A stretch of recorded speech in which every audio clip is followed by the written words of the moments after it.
Mesdames, Messieurs, bonsoir. Voici les titres du journal. Rien ne va plus, les jeux sont faits pour les candidats au régional 2020. Le Conseil électoral arrêtait les listes définitives ce mardi à Yaoundé. On annonce de grosses pointures dans les starting blocks. Le point en tête de ce journal. Rien ne va plus à Douala. Le jeu criminel de ce qu'on appelle les microbes terrorise la population. Des groupes de délinquants qui s'attaquent au commerce et au domicile et sèment la panique dans les quartiers. Nous irons les voir à l'œuvre sur place à Douala. Et puis les jeux sont faits pour la présidentielle américaine. Donald Trump affronte Joe Biden dans 2 semaines. Ce sera à travers les grands électeurs. Le dossier du 20h30 dévoile les personnalités et les enjeux de cette élection. Voilà pour les titres. Développement après ce message.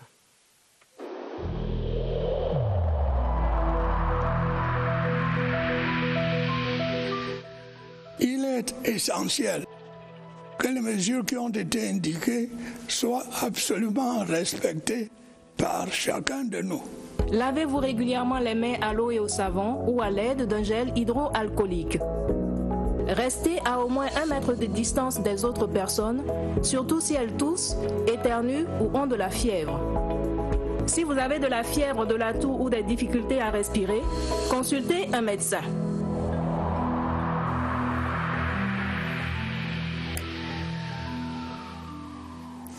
Ouvrons le 20h30 avec la suite des travaux du mois de l'amnistie. Ouvert hier, ici même à Yaoundé, les travaux se poursuivent et il s'agit de l'initiative conjointe Union africaine et Nations unies pour endiguer la circulation illicite des armes légères à travers le continent. L'initiative était présentée ce mardi au Premier ministre chef du gouvernement par un émissaire onusien, Joseph John Gouté, qui a également reçu un facilitateur allemand sur les questions de la gestion durable des écosystèmes du bassin du Congo. La synthèse de ces audiences avec Laurentine Bokono à l'immeuble Étoile. Les armes légères et de petit calibre seraient-elles l'arbre qui cache la forêt sur la planète aujourd'hui, exposée à toutes sortes de déprédations? L'immeuble Étoile a constitué ce mardi l'épicentre des préoccupations de notre temps.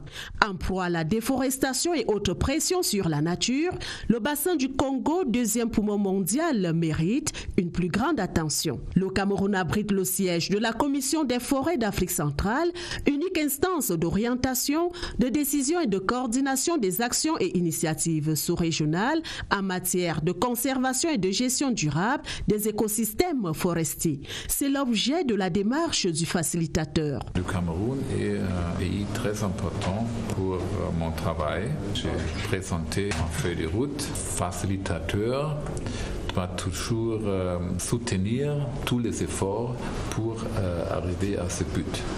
Désigné parmi les pays pilotes de la stratégie africaine visant à faire taire les armes dans le continent, le Cameroun a officiellement lancé ce lundi 19 octobre 2020 son mois de l'armistice. Le projet a pour objectif d'aider les populations africaines, celles qui détiennent les armes illégalement, de les remettre aux autorités. Le Cameroun assure la présidence du traité des États parties de la Convention de Kinshasa. Après cette cérémonie protocolaire d'ouverture de ce mois de l'amnistie hier par le ministre des Relations extérieures, ce mardi était consacré à la conférence sur la police de proximité et sur des questions de sécurité physique, de marquage et de destruction des armes légères en circulation. Au cœur des échanges, on le comprend, c'est bien le rôle de la police dans la réduction des violences armées à travers le continent qui est ici évoqué. L'essentiel de ces débats à l'école de police de Yaoundé, c'est avec Séverin Alégambélé. Dans la démarche visant à réduire les violences du fait de la circulation incontrôlée des armes légères à petit calibre, il est clair que les acteurs de la sécurité nationale ont du mal à répondre à la violence tout en demeurant des forces rassurantes. Il faut donc réorienter le travail de la police de proximité, celle-là même qui travaille avec les communautés de manière à faciliter par exemple la collecte des armes en circulation illégalement. C'est tout le sens à donner à la session de formation ouverte, à la discussion sur la gestion des stocks des armes, le marquage, la destruction, enjeu profond du projet Mois d'amnistie en Afrique. Le désarmement et la réglementation des armements contribuent à réduire le nombre de morts que font la violence armée grâce à l'interdiction et à la limitation de l'utilisation de certains types d'armes et la mise en place d'un système de maîtrise effective des armements. La violence sociale a atteint des proportions inquiétantes au Cameroun. Malheureusement, tout individu a besoin de la police lorsqu'il est victime, jamais lorsqu'il est auteur d'une inconduite. Également dans l'actualité, le processus électoral qui s'accélère pour les régionales de 2020. Le Conseil électoral de l'ECAM tenait sa 4e session ce mardi. L'instance que préside Eno Abrams-Egbe a entériné la réhabilitation de 2 listes, apporté des correctifs à 6 autres listes à ces travaux. En ligne de mire maintenant la production des cartes électorales pour le scrutin du 6 décembre. Nous faisons le point avec Agnès Solange. DICA a examiné ce mardi sur la table des membres du Conseil électoral 3 listes réhabilitées, dont une de l'Union des populations du Cameroun, l'UPC. 2 dans la catégorie des représentants traditionnels, notamment dans le département du Buy, région du Nord-Ouest, et dans la Menois, à l'Ouest. Des corrections ont également été faites d'une part sur 2 listes du Rassemblement démocratique du peuple camerounais, le RDPC, la vallée d'une Thème dans le sud et le FACO dans le sud-ouest. Et d'autre part sur 4 listes des représentants du commandement traditionnel, le Mayo Danaï et le Mayo Kani dans l'extrême nord, l'Océan dans le sud et le FACO dans le sud-ouest. Parmi les résolutions du Conseil électoral de ce mardi, également la disqualification de la liste des candidats présentés par l'Union des mouvements socialistes UMS pour la catégorie des délégués des départements dans la circonscription électorale du Onkam, région de l'Ouest. Les prochains jours à l'ECAM seront consacrés à la production du matériel électoral. Et on peut dire que les jeux sont faits au terme de ces travaux du Conseil électoral de ce mardi. On parle désormais des candidats définitifs au régional. Du coup, les partis politiques et les représentants des chefferies traditionnelles vont maintenant mettre les bouchées doubles. Il s'agit d'entrer en campagne électorale pour mettre toutes les chances de leur côté. Augustin Guizana. Des batailles électorales profilent à l'horizon dans la région du centre, au sein des 2 catégories des candidats pour ces régionales. Les grands visages au sein du commandement traditionnel dans l'Omfundi se préparent. Je suis chef du groupement Vobelinga et dans une première approche, j'ai fait appel aux Vobelinga qui sont les miens pour leur présenter la situation à venir afin que le moment venu, donc, ils nous appuient. Au sein des formations politiques, les grandes figures, tout comme les forces émergentes, chacune à son niveau peaufine sa stratégie. Nous sommes en pleine concertation entre les potentiels, n'est-ce pas, conseillers régionaux venant du Mayo Danaï. Nous sommes en train d'utiliser les mêmes méthodes que nous avons lancées lors des municipales, lever des fonds auprès des amis, des connaissances, et puis encourager les militants, les candidats eux-mêmes à contribuer de quelque chose. Candidats représentants du commandement traditionnel ou investis par les partis politiques compte sur le financement public de la campagne électorale. Nous espérons aussi que la première tranche du financement public de la campagne, bien vrai qu'elle ne représente pas grand-chose, parce qu'elle ne peut pas permettre de couvrir 10% des dépenses d'une campagne électorale, qu'elle arrivera à temps. En attendant l'appui du gouvernement, les candidats s'apprêtent à conquérir l'électorat dans les 58 départements. Pas une partie de plaisir. Restons dans cette actualité électorale. Le dossier de la rédaction ce soir nous amène aux États-Unis pour planter le décor final du duel Donald Trump-Joe Biden. C'est à quelques 2 semaines seulement que nous nous situons maintenant de cette élection américaine et nous allons découvrir de plus près les 2 candidats, le républicain Trump, candidat pour son 2e mandat, et le démocrate Joe Biden, vice-président des 2 mandats de Barack Obama. Voici le portrait croisé de Oswald Modon. Le 20 janvier 2017, Donald John Trump devenait officiellement le 45e président des États-Unis d'Amérique. Il entre en politique en 1987, d'abord au Parti démocrate, puis au Parti républicain, avant d'arriver au Parti de la Réforme, dont il sera le candidat. Il fera son grand retour chez les Républicains en 2012 et critique ouvertement la politique de Barack Obama, alors président des États-Unis. En 2016, il remporte la désignation du parti malgré l'hostilité affichée de l'appareil républicain. Et contre tous les sondages, Donald Trump remporte la victoire devant Hillary Clinton du Parti démocrate. En course pour un second mandat, il va devoir affronter le candidat des démocrates, Joe Biden. C'est un visage bien connu de la scène politique américaine. Il aurait été vice-président de Barack Obama pendant ses 2 mandats à la Maison-Blanche. Né le 20 novembre 1942 à Scranton, en Pennsylvanie, l'ancien sénateur fédéral du Delaware de 1973 à 2009 sera candidat sans succès aux primaires démocrates en vue des élections de 1988 et de 2008. Pour sa 3e tentative à 77 ans, Joseph Robinette Biden Jr. remporte les primaires démocrates en vue de la présidentielle de 2020. Il est diplômé d'histoire et de sciences politiques de l'Université du Delaware et de la faculté de droit de l'Université de Syracuse. La campagne électorale américaine aura révélé les 2 hommes au monde entier dans leurs convictions, leur personnalité et même leurs travers. L'Afrique observe et commente, mais le Cameroun et le continent dans son ensemble constituent-ils réellement un enjeu majeur pour cette élection? Voici les réponses d'experts dans ce reportage de Jean-Pierre Congé. Quand les États-Unis éternuent, le reste de la planète prend froid, c'est connu. Au moment où la campagne présidentielle prend son dernier virage aux States, l'Afrique sans en être un enjeu majeur a intérêt à ne pas être indifférente à ce qui se passe au pays de l'oncle Sam. Le président Donald Trump, c'est un président qui a systématiquement décousu le multilatéralisme. Et les Africains, d'un point de vue géopolitique, ont intérêt à ce qu'il n'y ait pas un bloc occidental uni face à eux pour leur imposer des mesures. Celui qui dirige les États-Unis a une voix très importante au sein des instances mondiales qui concernent le développement de l'Afrique.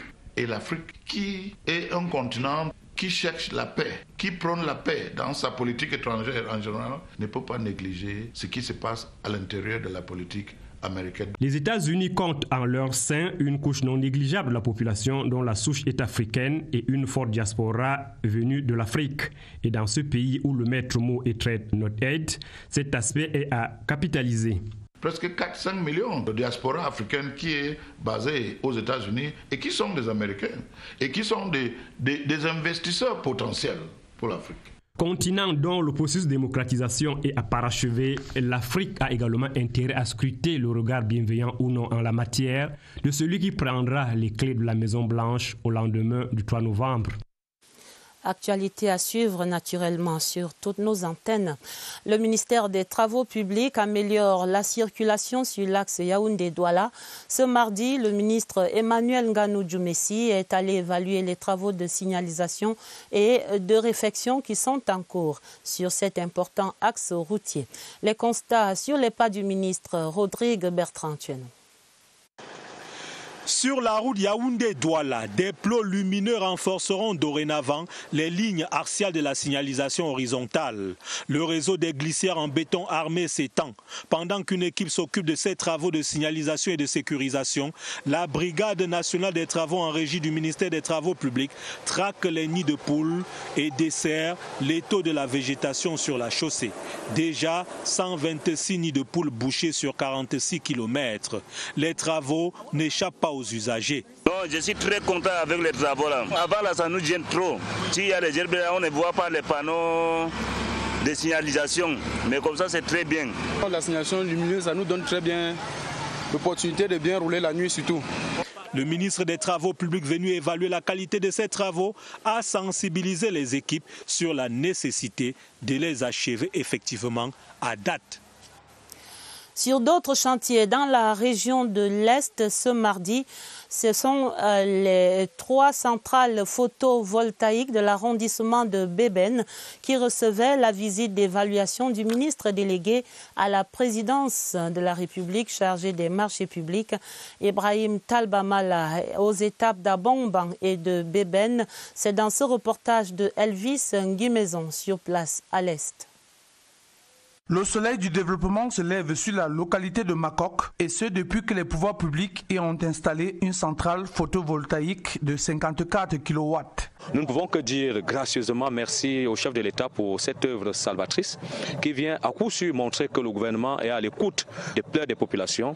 Toujours dans cette municipalité, le ministre délégué à la présidence chargé des marchés publics visite les projets de construction des mini-centres solaires de Sombonimbe, 34,2 kW, et de Bagofit, 81 kW. Le projet est conçu pour effectivement, en ce qui concerne le panneau et les autres équipements, pour durer entre 25 et 30 ans. Le ministre Ibrahim Tabamala va également se rendre sur le chantier de construction de la route Bama-Messamena, longue de 38 km et dont les travaux ont débuté en 2014. Pour la route qui est là, bien que ça ait pris un peu de temps, aujourd'hui on peut se satisfaire de ce qui est déjà réalisé et on peut encourager celles qui doivent également pousser le projet, y compris notre département ministériel, pour que ce travail s'achève. Avant de tenir une réunion de restitution en présence du gouverneur Grégoire Vongo et du préfet Maché Bertrand du Oignon, le ministre Talbamala va parcourir les artères de la ville d'Abomban pour apprécier les 5 km de voirie urbaine construits. Et voici les propositions du JICAM pour la relance post-Covid de l'économie nationale. Le groupement interpatronal du Cameroun, amené par son président Célestin Tawamba, remettait hier lundi la dernière édition de son livre blanc au ministre des Finances, Louis-Paul Motazé. Célestin Tawamba, qui présente ici l'essentiel de ses propositions, c'est dans un entretien avec notre reporter Franck Evina. C'est un document qui fait part des propositions structurelles du secteur privé. Comment est-ce qu'on pourrait reformer notre économie sur le plan fiscal, sur le plan du dialogue public-privé. Donc des réformes qui sont importantes pour notre pays, qui vont en droite ligne du PDI et puis du DSCE qui est piloté par le Premier ministre et puis notamment mis en œuvre au niveau du ministère des Finances. Et dans un contexte particulier de la Covid qui a fortement fragilisé les entreprises et pour lequel nous espérons que la prochaine loi de finances permettra de donner un peu plus d'oxygène, comme l'oxygène dont ont besoin des malades de Covid. Les chocolatiers français en visite de travail au Cameroun sont allés évaluer la qualité de la fève de cacao produite sur place dans le département de la Haute-Sanaga. La visite conduite par le ministre du Commerce était l'occasion pour la délégation d'inaugurer le centre pilote de transformation du cacao de Nginda 1. Voici les choses vues et entendues ce mardi dans la Haute-Sanaga. C'est un reportage de Luc Bienvenu au Nana.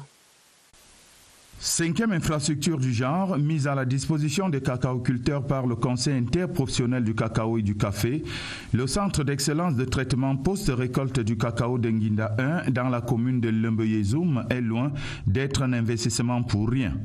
Ce qui est fait ici à Lembeyezoum est très bien fait, que ce soit une action pérenne. La qualité est un défi permanent. C'est à ce niveau-là qu'on jugera de la qualité du cacao du Cameroun. Présent à la cérémonie, des chocolatiers français pour qui rien ne vaut la qualité. Ce qu'on voit comme travail effectué ici, c'est parfait. Donc maintenant, ce que je suis tenté de dire à tous les cacaoculteurs, c'est tous les jours qu'il faudra produire ce cacao d'excellence, que l'excellence est au quotidien. Et on fait le pari avec vous, en tout cas, nous, d'acheter ce cacao dans la mesure où il est d'excellente qualité. Le centre d'excellence de traitement post-récolte du cacao d'Nginda 1 a une capacité de fermentation, de séchage et de stockage de 50 tonnes. Je vous le disais en titre, le phénomène de violence et d'agression en bandes organisées se répand de plus en plus dans la ville de Douala. Il s'agit des meutes de jeunes délinquants qui prennent d'assaut un commerce ou un domicile. Les populations des quartiers Ndokoti, Daïdo et Cité Six sont sur le qui-vive après le récent passage de ce qu'on appelle là-bas les microbes. Mot peu reluisant mais qui sied à ce phénomène de plus en plus inquiétant dans la capitale économique. Et la terreur monte à Douala. José Gaëtan Tchanga. Comment ne pas céder à la panique lorsque dans la nuit, des individus armés de machettes et de goudins s'attaquent aux populations et aux commerçants? Ces scènes de violence urbaine ont été vécues par certains résidents du Carrefour Ndokoti, des quartiers Cité Sik et Deido. Les événements se déroulent entre le 8 et le 11 octobre. Nous on était au marché. Brusquement, la bande de délinquants qu'on les appelle les microbes. Ils avaient les machettes, les couteaux, avaient les lattes. Tout le monde s'est même blessé. Ils ont tout ramassé, les marchandises, tout, arraché les sacs, arraché les téléphones. Les microbes, comme ils se font appeler, n'en sont pas à leur premier forfait.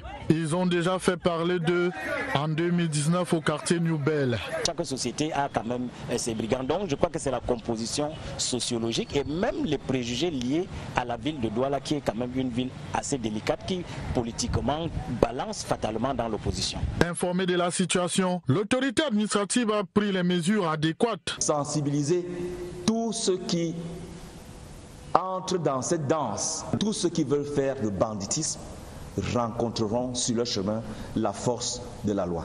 Plus de 50 membres présumés de ces gangs sont actuellement derrière les barreaux en attente de jugement.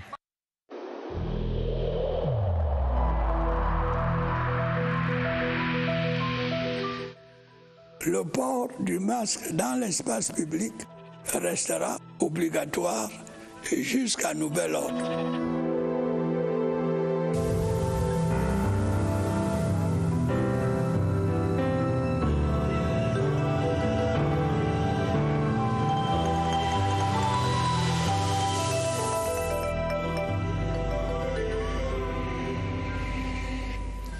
Rendez-vous quotidien d'évaluation de la riposte contre le Covid-19.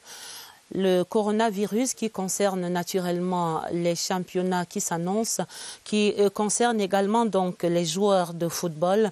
La FIFA prévoit la prise en charge des joueurs testés positifs dans le pays d'accueil lorsqu'il s'agit des matchs internationaux, nous annonçait-on hier. Nous allons voir ce soir les modalités de cette prise en charge.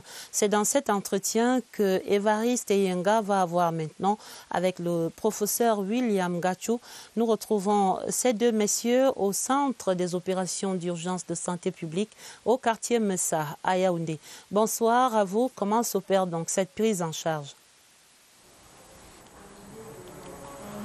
Bonsoir. Des joueurs testés positifs au sein des sélections nationales dans le cadre des rencontres internationales. Le fait est récurrent depuis la reprise des compétitions internationales. On en parle ce soir. On essaye de voir ce qui est réservé lorsqu'un joueur est testé positif. Et l'expertise convoquée est celle du professeur William Gachou. Il est le médecin des Lions indomptables. Vous êtes également médecin du sport. Bonsoir, professeur. Merci. Bonsoir, monsieur Yenga. Merci d'avoir accepté à nouveau notre invitation. Lors d'une rencontre internationale, si un joueur est testé positif, qu'est-ce qui est réservé? Vous devez savoir que nous, les membres du staff, nous organisons d'ailleurs avant le stage des tests à tous les joueurs et membres de délégation. Si un joueur est positif pendant ce test avant le stage, il n'est pas autorisé à arriver au stage. Donc 2 à 3 jours avant le match, un test est organisé par la FIFA ou la CAF. Et si un joueur est positif, il est immédiatement mis en isolement. Et maintenant, il y a des joueurs qui sont testés positifs, mais qui ont été en contact avec d'autres joueurs, des cas contacts, on les appelle. Quel est le sort qu'il a réservé? On recommence les tests ou ils sont écartés aussi de la sélection? Donc, il faut donc rappeler ce que c'est qu'un contact étroit. Donc, c'est être en contact pendant plus que 15 minutes consécutives sans masque à côté de quelqu'un qui a été testé positif par la suite. Donc, ça dépend de la réglementation des pays. Généralement, il y a une quarantaine qui est réservée pour ces joueurs et la durée et les conditions de cette quarantaine sont déterminées par le pays d'accueil. Personne n'est conduit à l'hôpital pour une prise en charge? Quand on est négatif, non. Et quand on est positif et asymptomatique, il n'y a pas de prise en charge immédiate. Mais quand on est symptomatique, bien sûr, on est dirigé dans un centre spécialisé là où le test est fait. Professeur William Gachou, merci d'avoir accepté notre invitation. On souhaiterait, et c'est une invitation formulée en direct, que vous soyez des nôtres en début de semaine prochaine. On va continuer de parler des protocoles sanitaires mis en place pour encadrer la reprise des activités sportives, même au plan international. Et précisément pour le CHAN dans moins de 3 mois maintenant. Merci Évariste, merci au professeur William Gachou. Le coronavirus qui ne passera pas par les campus universitaires, l'une des dispositions déjà effectives, c'est bien le e-learning. L'objectif, c'est de limiter les présences physiques dans les amphithéâtres. Allons donc voir comment fonctionnent ces plateformes numériques au sein des universités de Yaoundé 1 et 2. C'est un reportage de Irène Ndjanafouda. Le lien numérique est créé dans le milieu universitaire pour unir les étudiants aux enseignants qui transmettent le savoir par le biais des terminaux de communication électronique. L'université de Yaoundé 2 prêche par l'exemple. L'université de Yaoundé 2 a mis en place un dispositif d'enseignement en ligne et c'est un dispositif qui passe par une plateforme. L'université a acquis un dispositif radio. Ça veut dire que l'enseignant est dans un amphithéâtre et les étudiants occupent les autres salles et amphithéâtres. Donc, il y a une retransmission radio. L'université mère s'inscrit dans le même sillage en créant des salles de cours virtuelles verrouillées pour expérimenter le e-learning. Pour pouvoir faire cet amphithéâtre virtuel-là, c'est un enseignant, plusieurs enseignants sont sur une unité d'enseignement et maintenant tous les étudiants qui ont accès à ce cours-là vont recevoir un code pour pouvoir accéder à ce cours. Le rapprochement virtuel de ce dispositif pratique vise à donner aux étudiants l'opportunité de poursuivre leur cursus universitaire en gardant la bonne distance en période de crise sanitaire. Chez les jeunes scolaires, ces mêmes dispositifs d'enseignement à distance sont également déployés maintenant avec des effectifs fixés en présentiel à 50 élèves maximum par classe. Ces mesures sont-elles respectées sur le terrain à l'entame de cette 3e semaine des classes? Réponse dans cette enquête de Barbara Padjama dans quelques établissements de Yaoundé. Plaquée à l'entrée d'une classe de 5e, cette liste marque exactement 50 élèves assis, pas une seule marge. 2 semaines après la rentrée, la maîtrise des effectifs est perceptible. Dans la cour, aucun apprenant ne vadrouille, en dehors de ceux-là qui viennent solder leurs frais de scolarité. Les 50 élèves par salle sont respectés. C'est les instructions du ministère des Enseignements secondaires. Et ces instructions sont implémentées par les établissements scolaires. L'affluence des débuts a quasi disparu.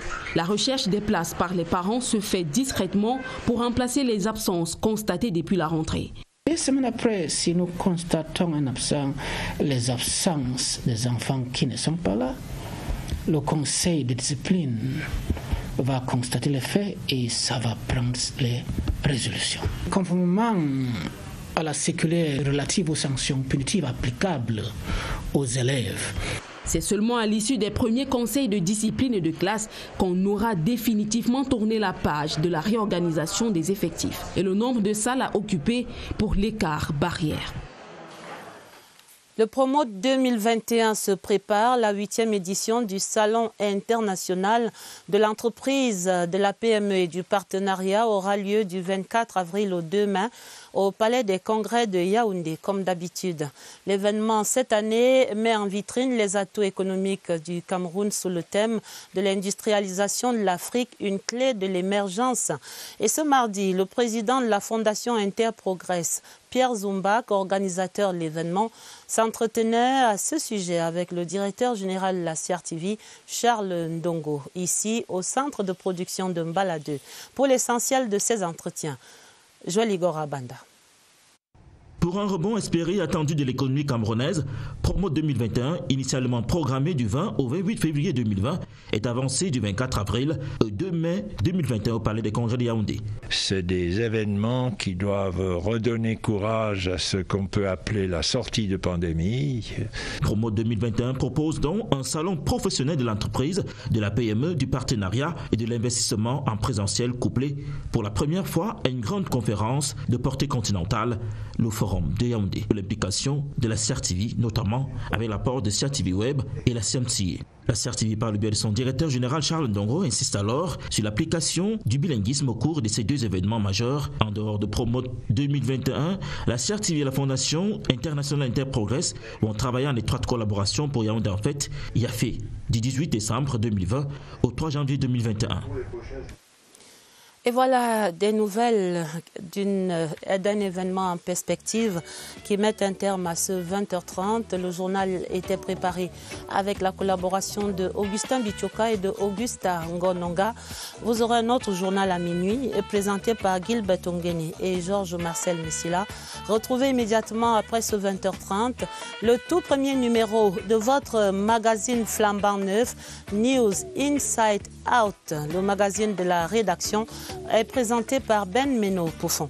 Restez donc sur notre chaîne. Très belle soirée sur la CRTV et à demain, 20h30.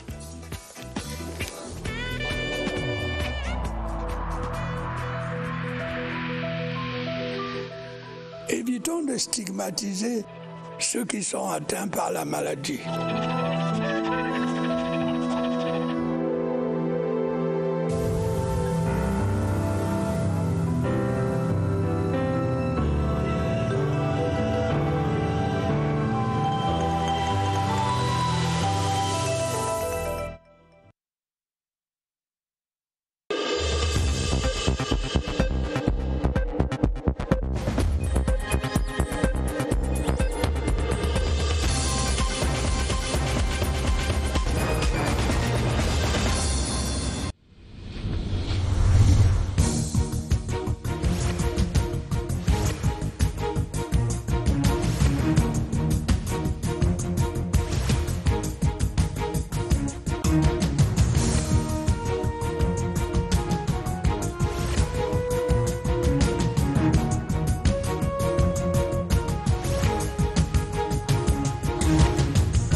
CRTV News, ici, toute l'info.